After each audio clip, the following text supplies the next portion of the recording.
السلام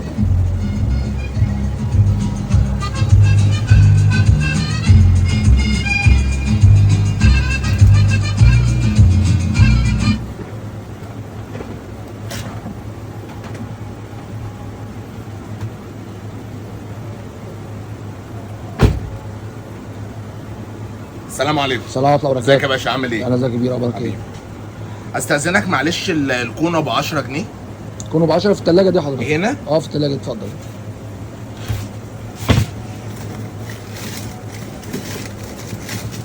طب اجي اجيب لحضرتك اللي انت عاوزه؟ لا يا باشا واحد والله، ما يغركش يا باشا عربيات وبتاع، احنا جايبينها من الصفر والله. ربنا يرزقك يا باشا.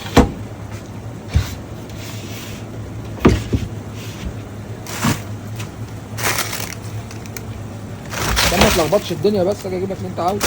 مش عايز تعبك يا باشا والله. ماشي يا عم.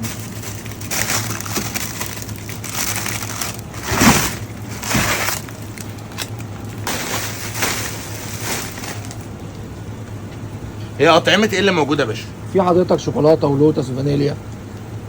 طب انت من وجهه نظرك اللي مطلوب منك ايه افضل نوع يعني؟ الفانيليا شغاله كويس. الفانيليا.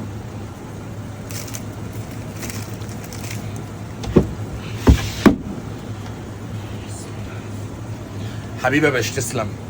ايه ده يا باشا اللي انت بتعمله؟ انا كسبانها امبارح دي. طب ماشي، كسبان تيجي تقلب لي الثلاجه عشان مش واحده عاوزها؟ طب ما تقول لي عاوز اغير واحده. دي العالم اللي بتميزش دي. انت ايه مشكلتك يا باشا؟ مشكلتي ان انت قلبت الدنيا على ورق عاوز تغيرها. ايه مشكلتك يعني يا باشا؟ مش ده يا الشغل باشا الثلاجه دي شغاله مش كهرباء الشركه دي وفلوس مش بتصرف عليها. محلله لك الكلام ده. طب ماشي يا باشا، انت تشتري واحده وتغير واحده. يا باشا ايه اللي انا انت كسبت بتعمله يا ده؟ باشا وانت بتديني حاجه من جيبك. لا يا عم، هي مش دي شركه منزله هي العروض دي؟ يعني انت عاوز ايه دلوقتي حضرتك؟ انا مش فاهم انت اللي عاوز ايه يا عم؟ انت كل مشكلتك عشان واحده؟ ايوه واحده، جاي تقلب الدنيا عشان واحده؟ يا سيدي انت جيت جمل. طب نروح على الباب بس شويه لو مش سمحت. هتنقص باب هي يا عم. ايه يا عم في ايه يا عم؟ الباب هيتكسر يا عم. خد يا عم. ايه الفتحه دي كمان في اخرها كمان تغير واحده تاني؟ كسبها اول امبارح والله. اول امبارح؟ صحيح على ما بتميزش صحيح، وراكب له عربيه ومنظره. ايه امك اللي جايبها لك دي ولا ايه؟ انت عرفت منين؟ عرفت من منظرك كده، بيبان على وشكم. ده انتوا على ما بتشم الصحيح.